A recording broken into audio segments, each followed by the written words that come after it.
নজর হাঁটি তো দুর্ঘটনা ঘাটি, খুবই সাবধানে থাকবে। হ্যাকাররা কিন্তু যথারীতি চেষ্টা করছে তোমার আইডিকে হ্যাক করে নেওয়ার। আমার সাথেও কিন্তু এই ঘটনাটা ঘটেছে, কারণ গত 4 দিন ধরে আমার আইডিটাকে হ্যাক করার চেষ্টা করা হচ্ছে।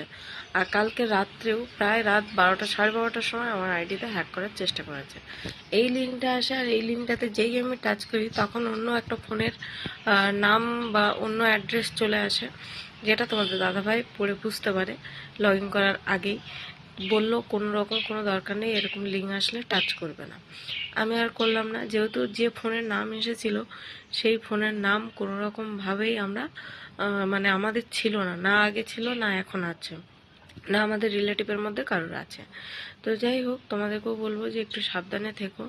আর এই লিঙ্কটা টাচ করার পরে যেটা এসেছিল সেটা স্ক্রিনশট মারলেও আসছিল না, যার জন্য আমি তোমাদেরকে দেখাতে পারলাম না। একটু সাবধানে থেকো।